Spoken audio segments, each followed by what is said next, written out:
Boy, Derek Branch here, saying discussions on Strike Seven Sports. And today's video is going to be a special one today. Kind of, taking a little break from the typical Saints content that, covers the daily transactions with the New Orleans Saints in regards to their news, movement, and player signings, draft picks.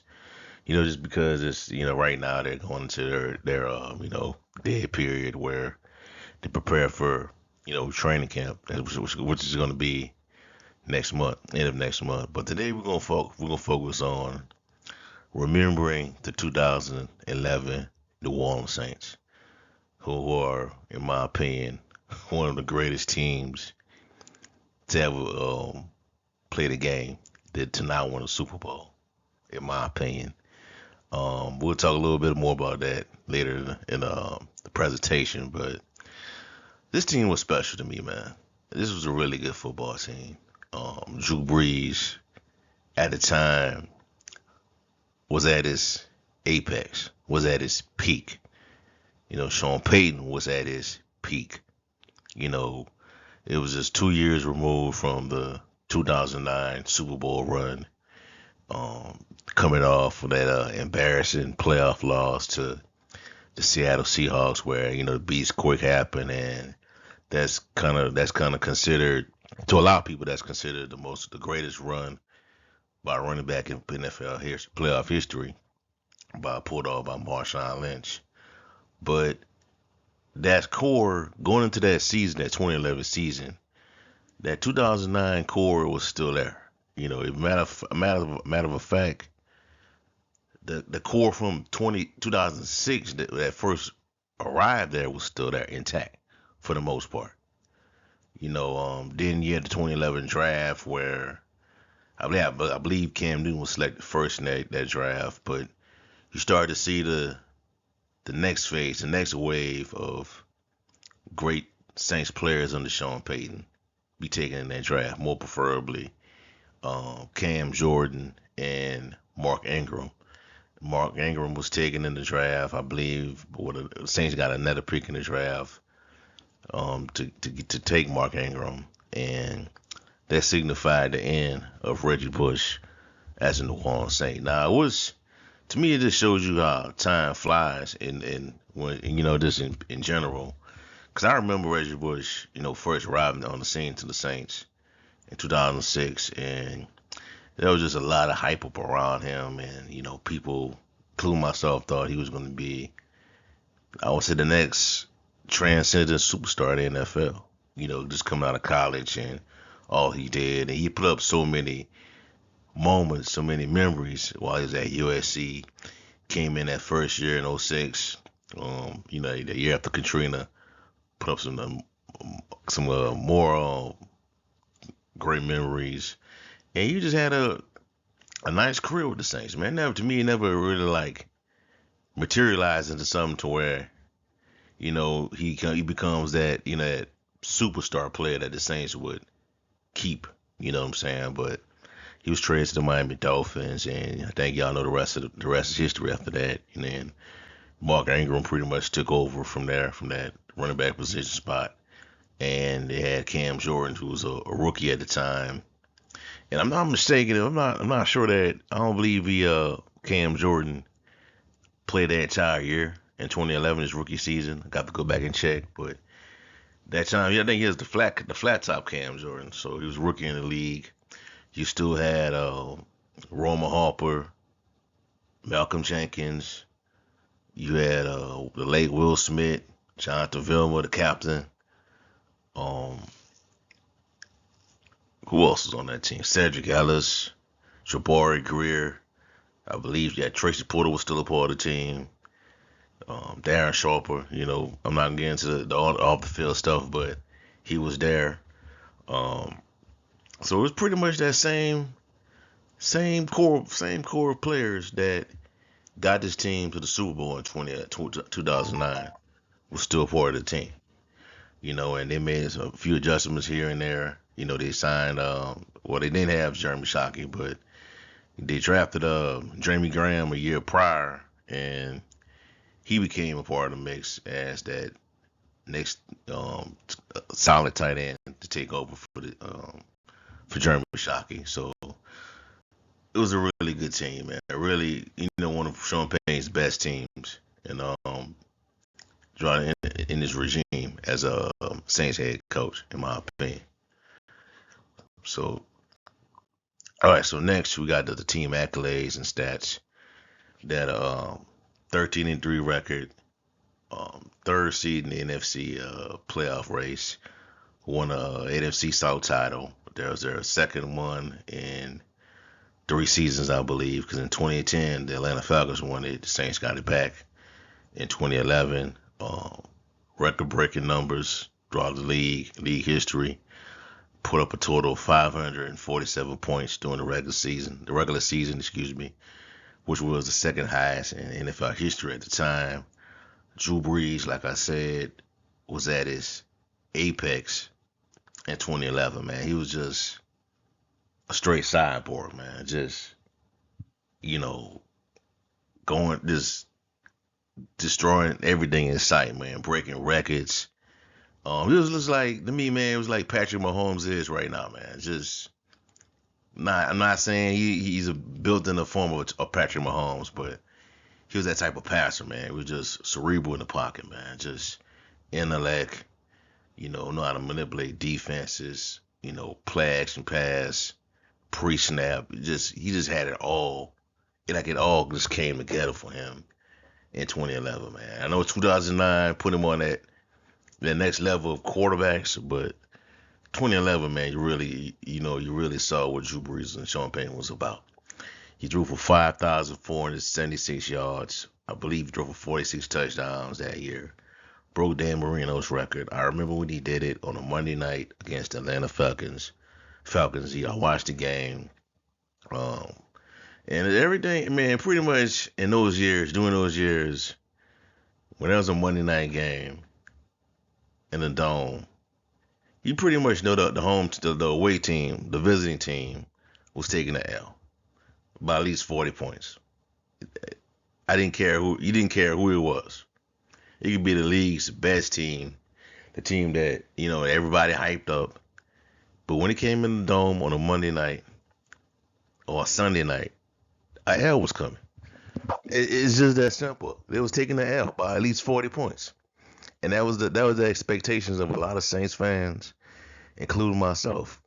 You know that on a Monday night, Sean Payton, Drew Brees, the Saints, you know that they were gonna put up at least 45 points. And I've got there's so many games I remember seeing the Saints do that on that stage, man. I could go count them on my hand, brother. Against the Cowboys when they broke the record for the first down thrown. Against the Giants in 2011 when they just assaulted the Giants and just did them boys dirty. Against the Falcons when Brees broke the record.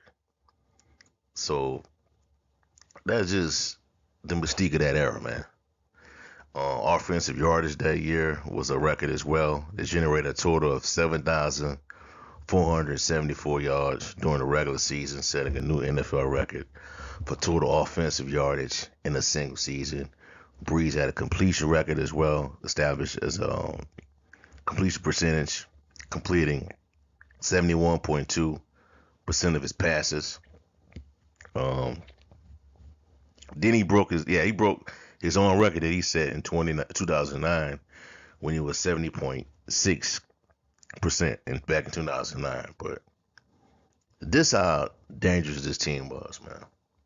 That's how dangerous it was, man. And just like I said, Monday night, you know they was taking that. You know a visiting team was gonna take a L.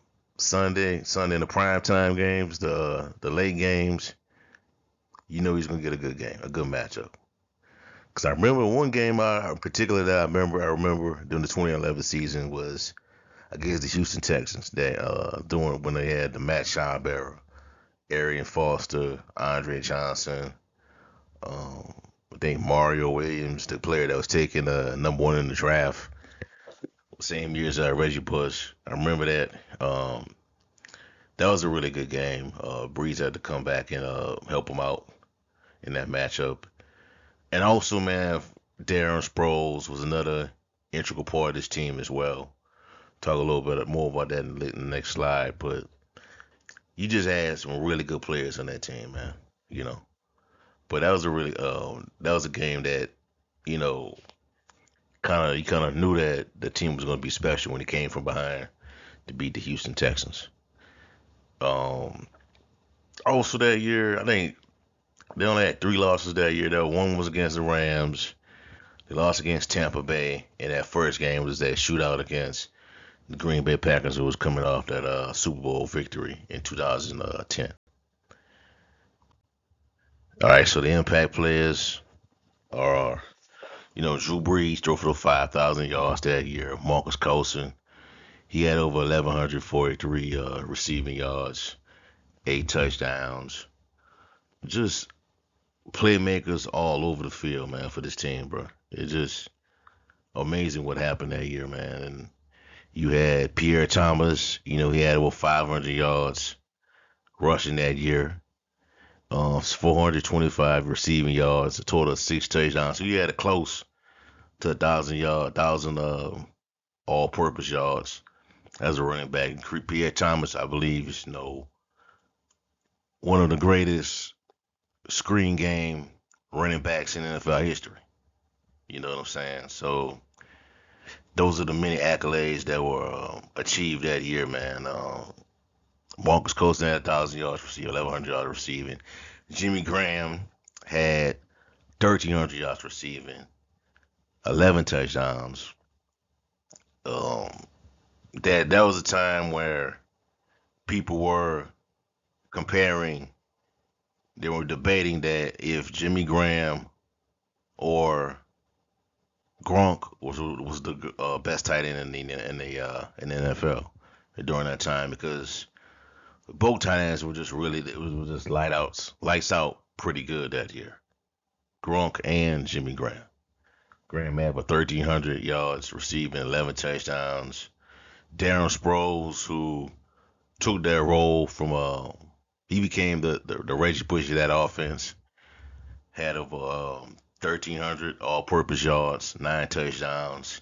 Could do it all. Could catch it out of the backfield. He was small, but he had a lot of power to him. Playmaker. Mark Ingram, he had 474 rushing yards, 2 touchdowns, one receiving touchdown. He was still, that was the Mark Ingram that we will go on to see down the road. But even he had an impact on his team. Vilma had 54 tackles, one interception, two forced fumbles. Well, the late Will Smith had six and a half sacks, 39 tackles, two forced fumbles. Roma Harper had 7.5 sacks, 95 tackles, one forced fumble. So that the defense wasn't turning it over like they did in 2009, but they still made things happen. They still did enough. They still got off the field on third down to where they could get the ball back into the hands of Drew Brees and let him do his thing. But the thing is, during those years, Brees was so good that the Saints could go up. The Saints could put up 35, 40 points on somebody, and it'd be over by like halftime. And the Saints defense just do what they do. They could play with the lead, play comfortably, and that makes other teams one dimensional when you do that. So they wouldn't turn the ball over like they did in 2009, and they still haven't done that since then. But defense they still got the job done during those years. All right, man. So this is that memorable run by former 49ers quarterback Alex Smith during the divisional round of the playoffs. The Saints had beat the Detroit Lions that year in the wild card round. The Saints couldn't get the number one seed because they lost to the Rams that year, and I believe the Niners, if I'm not mistaken, had the tiebreaker. If I'm not mistaken, They lost to the Rams. They lost to Green Bay, and they had that loss against the Tampa Bay Buccaneers. Now you can help me out in the comment section. You just explain to me, how that worked back then, because I don't remember. Because I remember the Saints was 13-3, and I remember the Niners were 13-3, but they owned the tiebreaker for some odd reason, and they were able to get home field advantage. And I believe that a lot of people say that the game in St. Louis, the beatdown, the L they took in St. Louis is the reason why they didn't get the home field advantage. So, but anyways, man, this game is one of the most memorable games in my opinion in NFL history. But it does not get a lot of attention. It's just kind of like, you know, it was a great game, but either one of those teams, the 49ers didn't go to win the Super Bowl. Now, if the Niners had won that game, and then, well, the Niners did win this, beat the Saints, but if they had beat the New York Giants the next week, and then go to the Super Bowl and beat New England, this game between the Saints and the 49ers would have got them a lot more attention, And we know the 49ers are a arch rival of the Saints from their NFC West days, and you know it sucks. It sucks that what happened that year, because I felt like they could have gone back to the Super Bowl, man. This team could. This team was good. That team was good enough to get to the Super Bowl and possibly win it. Because if they did beat the 49ers that year, they would have got their home field advantage back, and the Giants would have been coming to play the Saints in a Superdome. The Giants won the division on the last game of the year, but what they didn't win enough games to get first round bye or a second round bye, not a first round bye, but a home playoff, consecutive home playoff games, nothing like that. They were pretty much a wild card team. They believe they had lost like six or seven games that year, to get into the playoffs. And they got into the playoffs, snuck in, went on another run, Super Bowl run, got to the playoffs, got to the Super Bowl. But they had defeated Green Bay pretty bad that year. They beat them pretty bad. There was a game after the Saints had took their L on Saturday. I remember what happened. I was in Alaska, Fort Richardson, Alaska when this happened. And I watched this game. I was just like, man, I just had a bad day, man. Bad taste in my mouth after that happened. Because after this touchdown, when Alex Smith ran this in, the Saints got the ball back. And I think the pass to Jimmy Graham, touchdown, and then they go into this, they play that prevent defense, and Alex Smith connects with Vernon Davis for the game winning, pretty much game sealing touchdown to win it for the 49ers. But this game does not get enough attention as it should be. It should get when you talk about all-time great games, because to me, I feel like because the 49ers didn't go to the Super Bowl, win the Super Bowl that year. So it's kind of like, yeah, it's a great game. It was a good game, but it's like we'll put it to the side, like we don't care. But this is one of the, when you talk about Sean Payton, the Breeze era, you have to bring this up. You have to bring up the 2011 Saints. You bring up this game. This was to me, it was just like the last. I'll talk about it later in the next slide, but this was because if you win this game, we go to the dome, you take back home field advantage. You win that game, you go to the Super Bowl, play New England, and if you beat New England again, like you did in 2009, Sean Payton has 2 Super Bowl rings, man. That's 2 Super Bowl rings in 3 years. Then you start talking about the Saints as a potential dynasty. You know what I'm saying? Kind of similar to what You see with the Kansas City Chiefs. You know, you got Mahomes, Andy Reid. They won the Super Bowl in 2019. 2020, they go to the Super Bowl, lose. 2021, they go to the AFC Championship game, but don't get to the Super Bowl. They come back, wins another Super Bowl. The people are starting to mention them as a potential dynasty in the future going forward for the league. So we'll see.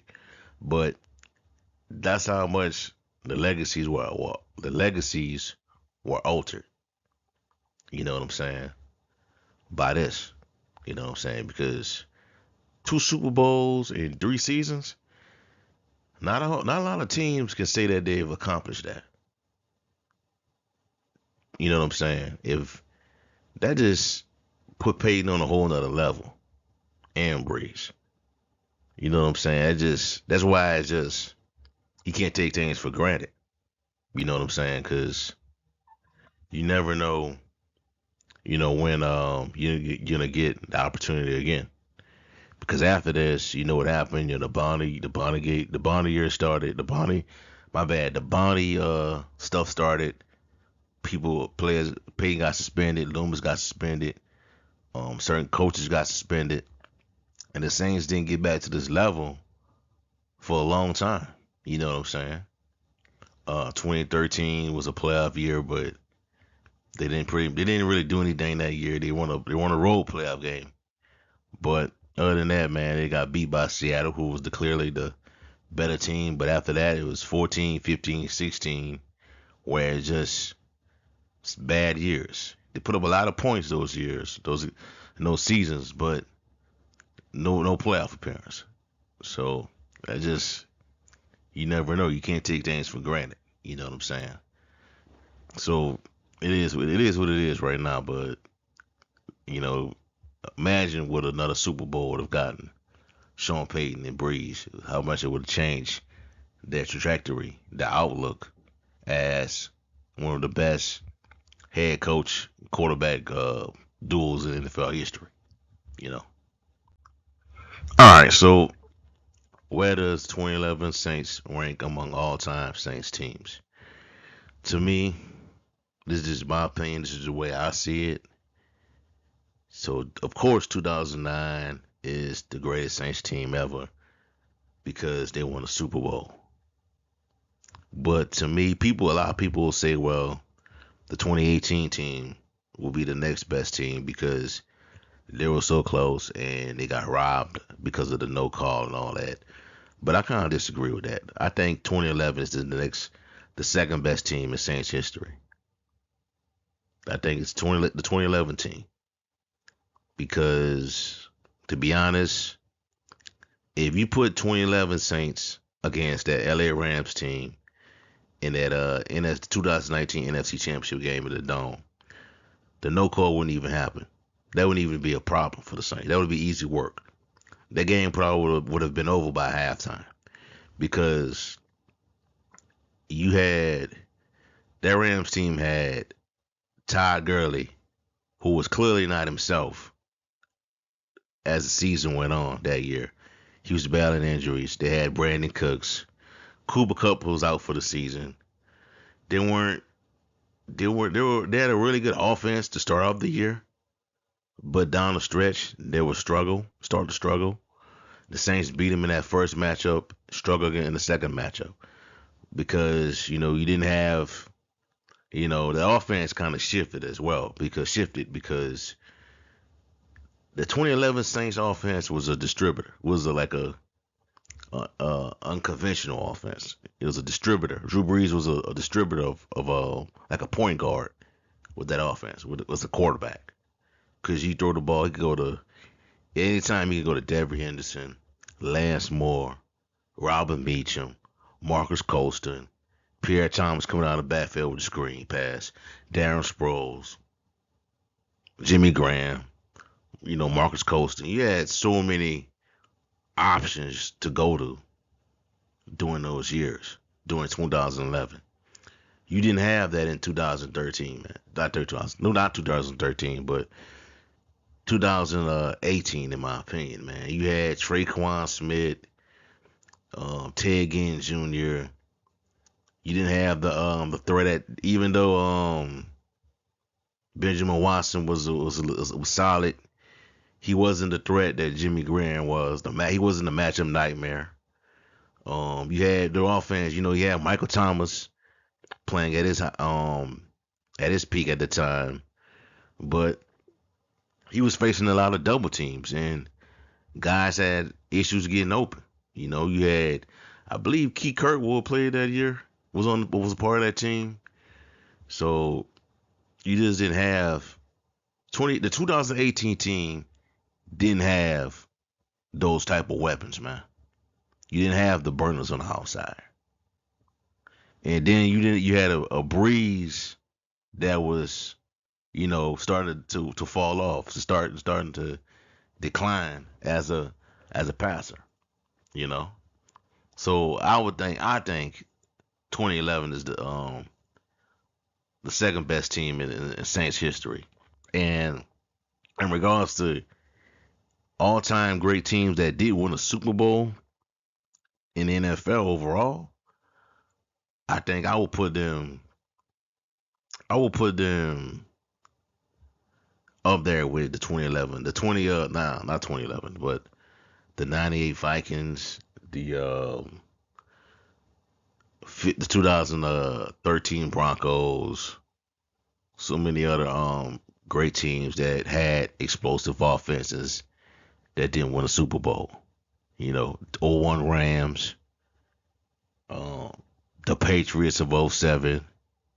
I'll put them up there. I put the Saints up there because I think they were that good. That team was really that good. And what's interesting about that is the 2018 team had a better defense than the 2011 squad.